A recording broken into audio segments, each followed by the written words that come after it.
اللہ وعدہ فرما رہا ہے، ہم نے قرآن یاد کرنے کے لیے آسان بنایا ہے، کوئی یاد کرنے والا؟ وہ خود قرآن تمہارے دل میں اتر جائے گا۔ کوشش کرو۔ دل کی بیماری کی 2 علامتیں میں نے بتایا۔ اگر بیمار دل ہے تو زیادہ یہاں بیٹھ نہیں سکتا اور زیادہ دیر قرآن پڑھ نہیں پاتا۔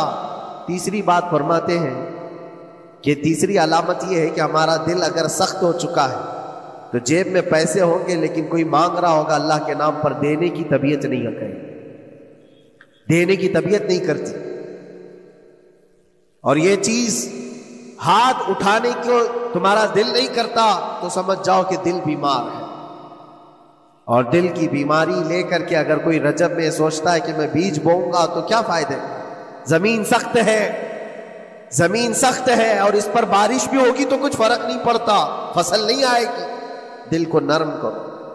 اور ایک علامت میں بتاؤں، اور ایک علامت کہ دل نرم ہے یا سخت ہے، اس کی ایک علامت یہ بھی ہے، اللہ کا جب ذکر کرے، جنت کا جب ذکر کرے، جہنم کے عذابات کا ذکر کرے، قبر کے معاملات کا ذکر کرے، حشر کے سوالات کا ذکر کرے تو اس کی آنکھیں ڈبڈبا جائیں اور آنسو نکل آنے لگے۔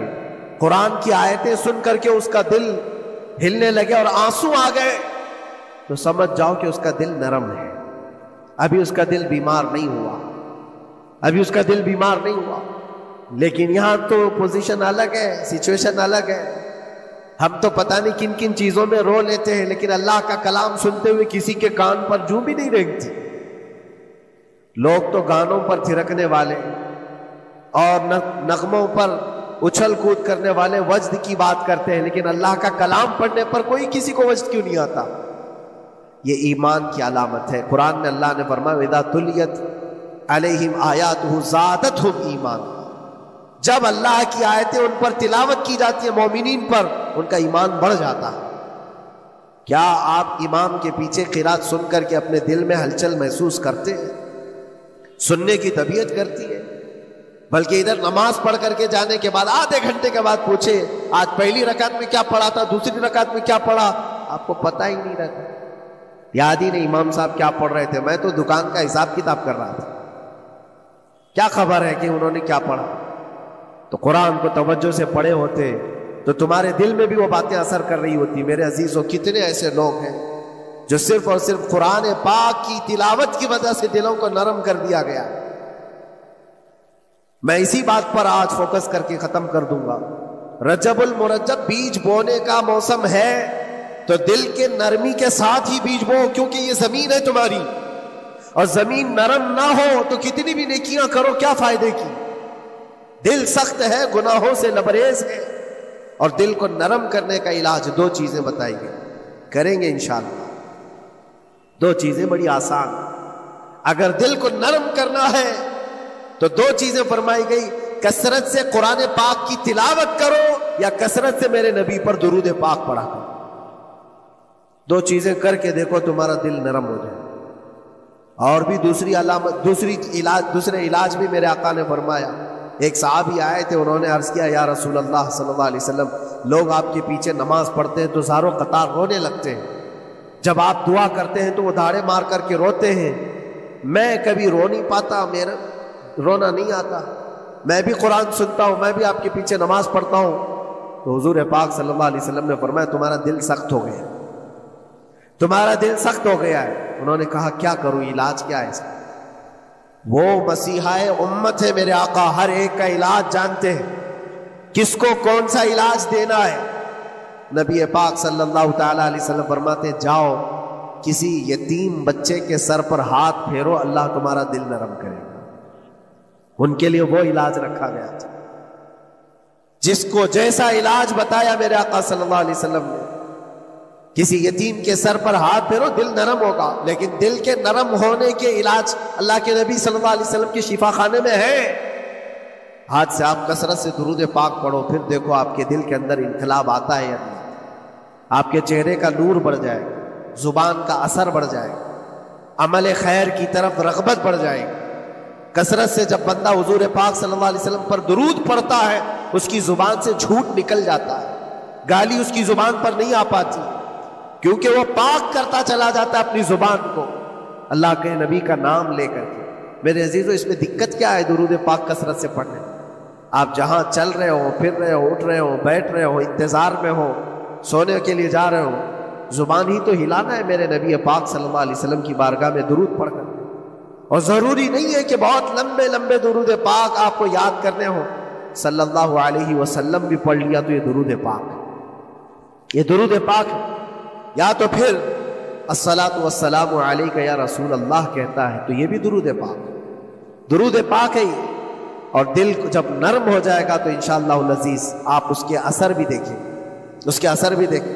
کیسے کیسے لوگوں کی بات میں کروں میرے عزیزوں، آپ کو پتہ ہے تاریخ کے اوراق الٹ کر کے دیکھو، ایک صحابی حضرت نعیم وہ راستے پر گزر رہے تھے، دیکھا ایک کڑیل جوان مکہ کا جس کو سارے لوگ دیکھ کر پہلوان کہتے اور ڈرتے تھے، گھبراتے تھے، 27 سال کا کڑیل جوان ہے اور ہاتھ میں تلوار کھینچے ہوئے تیزی سے آ رہا ہے، یہ پہلوان کوئی اور نہیں عمر ابن خطاب ہے۔ حضرت نعیم کہتے دیکھ کر کے میں گھبرا گیا، اتنی تیز و ترار چال اور چمکتی ہوئی تلوار، کہاں کا ارادہ ہے؟ پوچھا حضرت نعیم نے کہاں جا رہے؟ عمر ابن خطاب نے کہا محمد کا قتل کرنے جا رہا ہوں، معاذ اللہ رب العالمین، اس لیے کہ ایمان لائے ہوئے نہیں تھے۔ یہ دلوں کی سختیاں ہیں، یہ دلوں کا منجمد ہونا بتا رہا تھا کہ وہ نبی پاک صلی اللہ علیہ وسلم کے قتل کے لیے نکلے۔ حضرت نعیم نے صرف راستہ روکنے کے لیے ان سے کہا ان کا بعد میں قتل کرنا، پہلے تیری بہن اور بہنوی کا گھر بھی دیکھ لے، وہ بھی تو کلمہ پڑھ رہے ہیں، وہ بھی تو کلمہ پڑھ رہے ہیں اسی رسول کا۔ تو غصہ اور بڑھ گیا کہ میرے گھر میں یہ ہو چکا ہے، میں تو جس کا قتل کرنے جا رہا ہوں وہ میرے گھر تک آیا ہوا ہے۔ کہا پہلے میری بہن اور بہنوی کا کام تمام کرتا ہوں، اسی غرض سے وہ آئے تھے۔ اور جس وقت اپنے بہن کے گھر کے باہر کھڑے تھے، اتفاق ایسا کہ اندر سے قرآن کے پڑھنے کی آواز آ رہی تھی۔ ایک صحابی حضرت خباب وہ قرآن پڑھا رہے تھے حضرت عمر کی بہن کو اور ان کے بہنوی کو، اور کیا بہترین انداز رہا ہوگا جو رسول اللہ سے ڈائریکٹ سنے ہوئے لوگ تھے، اللہ کا کلام اترا ہوا ہے جن کے اوپر، وہ اس وقت حاضر رہے ہوئے لوگ ہیں، قرآن کو پڑھ رہے تھے۔ طٰہٰ ما انزلنا علیک القرآن لتشقی الا تذکرۃ لمن یخشی۔ عرب لوگ اچھی طرح سے جانتے تھے ایک ایک حرف کا معنی کیا ہوتا ہے، وہ عربی جانتے تھے، ان کی مادری زبان تھی، اور اس قرآن کے اندر جو مٹھاس تھی، عمر ابن خطاب کان لگا کر سنتے رہے سنتے رہے سنتے رہے، لیکن غصہ جو اندر سے تھا، دل کی جو سختی تھی، آئے تھے مارنے کے لیے، دروازہ زور زور سے ٹھوکنے لگ گئے، اندر لوگ ڈر گئے، حضرت خباب کو چھپا دیا، بہن اور بہنوی نے دروازہ کھولا، دروازہ کھلتے ہی ان پر حملہ آور ہو گئے۔ عمر ابن خطاب مارا، اپنے بہنوی کو بہت مارا کہ تم یہ کیا کر رہے ہو، دین بدل چکے ہو، یعنی تم یہاں سے نکل کر کے دوسری جگہ چلے گئے ہو، صحابی ہو گئے ہو۔ اپنی بہن کو بھی مارا، یہاں تک کہ ان کی ناک پھٹ گئی۔ جب لہو لہان ہو گئے تو عمر ابن خطاب نے دیکھا کہ میں اپنی بہن اور اپنی بھائی کو مار رہا ہوں، پھر تھوڑی دیر کے لیے دل میں رحم آیا، اور دل میں رحم آیا کس چیز کا، کس چیز کی وجہ سے نرم ہوا دل میرے عزیزوں؟ بھائی اپنے بہنوی کی اور اپنی بہن کی پٹائی کو دیکھ کر کے نہیں، ان کو دیکھا تھوڑی دیر کے بعد اور کہا چلو چھوڑو جانے دو، جو ہوا سو ہوا، لیکن جو تم لوگ پڑھ رہے تھے میرے آنے کے وقت مجھے دوبارہ پھر سے سناؤ تو۔ وہ کیا کلام تھا، وہ کون سا کلام تھا؟ اتنا سننا تھا کہ بہن نے محسوس کر لیا کہ دل کی نرمی کا دروازہ کھل چکا ہے۔ یہ قرآن ہے جس نے دلوں کے دروازے کھولے ہیں، مکہ والوں کے قرآن ہے، دل کی نرمی کی طرف دروازہ کھل چکا ہے۔ تو عمر ابن خطاب سے کہا کہ تم غسل کر لو، تم پاک ہو جاؤ، ہم قرآن تمہیں سناتے ہیں، اور انہیں پاک کیا گیا۔ تو حضرت خباب جلدی سے باہر آئے، کہا میں سناتا ہوں۔ حضرت عمر کو جب یہ آیتیں سنائی گئی جھوم کر کے سننے لگے۔ قرآن کی وہ آیتیں 16 یا 17 آیتیں ہی سن پائے تھے کہ ان کے جسم کے اندر راشا تاری ہوا، کپ کپی آئی۔ کہا کہ چلو محمد کے پاس صلی اللہ تعالیٰ علیہ وسلم، مجھے لے کر کے چلو، میں ان سے بات کرنا چاہتا ہوں۔ میرے عزیزو، بھائی اور بہنوی اور بہن لے کر کے چلے، اور اس وقت حالات سخت تھے مکہ کے۔ حضور پاک صلی اللہ تعالیٰ علیہ وسلم کے پاس 39 صحابہ تھے جو ایمان لائے ہوئے، اور پہرے داری میں امیر حمزہ کھڑے رہتے تھے کہ کوئی آئے گا تو میں اس کی برابر خبرگیری کروں گا۔ عمر ابن خطاب کو تلوار لٹکاتے ہوئے آتے دیکھا تو صحابہ گھبرا گئے، مکہ کا بڑا پہلوان ہے، اس کو بھڑکا کر کے لوگوں نے بھیج دیا ہوگا، اب کیا ہوگا، یہ پٹائی بہت بری طرح سے سب کی کرے گا، غریب صحابہ ہے اور حضور پر ہاتھ نہ اٹھا دے۔ سب ڈرنے لگے۔ حضور پاک صلی اللہ علیہ وسلم سے آ کر کہنے لگے کہ یا رسول اللہ صلی اللہ علیہ وسلم، عمر آ رہا ہے اور ہاتھ میں تلوار ہے۔ اللہ کے نبی صلی اللہ علیہ وسلم نے فرمایا وہ میری گردن نہیں، اپنی گردن دینے آ رہا ہے، وہ میری گردن لینے نہیں، اپنی گردن دینے آ رہا ہے۔ وہ مخبر صادق صلی اللہ علیہ وسلم جانتے ہیں کون میرا غلام ہے اور کون منافق ہے۔ عمر ابن خطاب آئے تو حضور نے فرمایا راستہ دیکھو۔ آتے ہی انہوں نے تلوار زمین پر پھینک دی۔ چہرے جمال جہاں آرا کو دیکھا۔ حضور پاک صلی اللہ تعالیٰ علیہ وسلم سے پوچھا، پھر وہ آیتیں سنائے۔ اب سوچو میرے عزیزو، صحابی سے سننا، یہاں تو ہم قاری قرآن سے سنتے ہیں قرآن کی آیتیں، 1400 سال کے بعد آج بھی قرآن کا وہ اثر لگتا ہے دل کے اوپر۔ یہ ان سے جو 1400 سال کے بعد جس قاری قرآن سے سنا وہ تو صحابہ سے سنے، اور صحابہ سے بڑھ کر کے اللہ کے نبی سے جو قرآن سنا ہو، خود نبی پاک کی زبان اقدس سے۔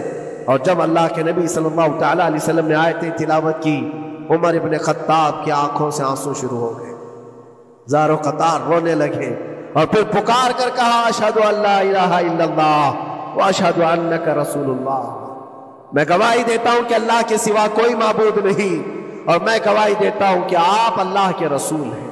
میرے عزیزو، عمر ابن خطاب رضی اللہ تعالیٰ عنہ کو اس طرف لانے والا، دل کو نرم کرنے والا، یہ قرآن پاک اللہ کا کلام ہی تو ہے۔ آج گناہوں سے اس پر بہت ساری پرت جم گئی ہے، ہمارے دلوں کے حالات ایسے ہو گئے، قرآن اٹھاؤ دلوں کو نرم کر دے گا، اور رجب المرجب میں قرآن کو پڑھو گے زمین نرم ہو جائے گی، اور پھر اس کی برکتیں تم رمضان میں دیکھو گے۔ ایک دو نہیں، ہزاروں ایسی ہیں۔ ایک ایسے مشہور ڈاکو، بغداد کے لوگ ڈرتے تھے، بغداد کے لوگ اتنا ڈرتے تھے کہ جو بھی قافلہ جائے گا لٹ جائے گا۔ فضیل بن عیاض، جو بھی قافلہ نکلتا تھا اس راستے سے لٹ جاتا تھا، کوئی بچ نہیں پاتا تھا۔ اور ایک قافلہ آ رہا تھا عرب سے، اور مال تجارت لے کر بغداد کی طرف جا رہا تھا، تو قافلے والوں نے یہ مشورہ کیا کہ یہ جو قافلہ جا رہا ہے یہ اس راستے سے جا رہا ہے، فضیل بن عیاض ڈاکوؤں کا سردار وہاں رہتا ہے، بہت سارے ڈاکو اس کے ساتھ ہیں، وہ تو رہزن ہے، راستے پر روک کر کے مال لوٹ لیتے ہیں۔ تو قافلے میں ایک قاری قرآن تھے، انہوں نے کہا ٹھیک ہے اب راستے پر آ ہی چکے ہیں تو کیا کر سکتے ہیں، چلو بیٹھ کر کے نکلتے ہیں، میں قرآن کی تلاوت کرتا رہوں گا اونٹ پر بیٹھ کر کے، اللہ کریم اس برکت سے ہمارا راستہ آسان کر دے۔ قاری قرآن نے قرآن کی تلاوت شروع کر دی، اور جب وہ راستہ آیا جو فضیل بن عیاض کا تھا، فضیل بن عیاض ایسی ڈاکہ زنی اور ایسی رہزنی میں مشہور آدمی، جن کے آس پاس، جن کے ہاتھ کے نیچے 1000 سے زیادہ ڈاکو کام کرتے ہو، بغداد پورا ڈرتا تھا، پورے راستے وہاں پر کوئی بھی سلامت نہیں جا پاتا تھا۔ اس راستے پر ایک قاری قرآن جب آیا، میرے عزیزوں تلاوت کیا کر رہا تھا، سورۃ الحدید کی آیت تھی، الم یأن للذین آمنوا ان تخشع قلوبهم لذکر اللہ، وہ قرآن کی آیت ہے۔ اللہ کے کریم فرماتا ہے کیا ایمان والوں کے پاس ابھی وہ وقت نہیں آیا کہ اللہ کا ذکر سنتے ہی یا اللہ کا ذکر ہوتے ہی ان کا دل کانپنے لگ جائے، ان کا دل ہلنے لگ جائے۔ فضیل بن عیاض کے کانوں میں یہ آیت پڑھ رہی تھی، قاری قرآن بار بار اس آیت کو پڑھ رہا، کیا وہ وقت ابھی ایمان والوں کے پاس نہیں آیا کہ وہ اللہ کے ذکر سے دہل جائیں؟ اتنا اثر کر گئی آیت، اتنا اثر کر گئی، فضیل بن عیاض نے ہتھیار پورے پھینک دیے اور چیخ چیخ کر کے کہنے لگا آن لنا ربنا، آن لنا ربنا، اے میرے رب وہ وقت آ چکا ہے، اے میرے رب وہ وقت آ چکا ہے۔ سارے ڈاکوؤں سے کہا سجدہ ریز ہو جاؤ، اس لیے کہ اللہ کا کلام ہمیں بلا رہا ہے۔ برسوں سے ڈاکہ زنی کرنے والے، برسوں سے راستے لوٹنے والے، قرآن کی ایک آیت نے دل بدل دیا، دل کے ایسا انقلاب آیا، سب کچھ چھوڑ دیا، اور اس کے بعد نکلے۔ اللہ اکبر۔ جانتے ہو فضیل بن عیاض کون ہے؟ فضیل بن عیاض وہ ہے جن کا نام لیتی سرکار غوث پاک بھی ادب کیا کرتے تھے۔ فضیل بن عیاض، اللہ تبارک و تعالیٰ نے ولایت کا وہ مقام عطا کر دیا، بڑے بڑے اولیاء کرام ان کے پاس آنے لگے۔ اپنے زمانہ جوانی کا زمانہ ڈاکہ زنی میں گزرا تھا، لیکن جب پھر وقت آیا توبہ کا اور دل کے بدلنے کا تو اللہ نے وہ مقام دیا۔ تاریخ میں آج بھی موجود ہے کئی سلسلے ایسے، سلسلے چشتیہ میں، اور کئی سلسلے ایسے جو فضیل بن عیاض سے ہو کر حضور پاک تک پہنچتے۔ فضیل بن عیاض ان کا نام ہے۔ اسی لیے میں کہتا ہوں میرے عزیزوں، قرآن پاک یہ دلوں کو نرم کرنے کا سب سے بڑا علاج۔ زمین کو نرم کر دو اور اس کے بعد پھر بیج بو۔ دیکھو اسی لیے اقبال نے کہا تھا ذرا نم ہو تو بڑی زرخیز ہے یہ مٹی ساقی، یعنی یہ زمین تھوڑی سی نرم ہو جائے تو اس میں تو سونا چاندی یہ اگل سکتی ہے۔ تمہارے پاس ایمان کی دولت ہے، اللہ کریم کی ذات پر یقین ہے، حضور پاک صلی اللہ تعالیٰ علیہ وسلم کی محبت ہے، سب چیزیں تمہارے پاس ہے، تھوڑا دل کو نرم کرنے کی ضرورت ہے۔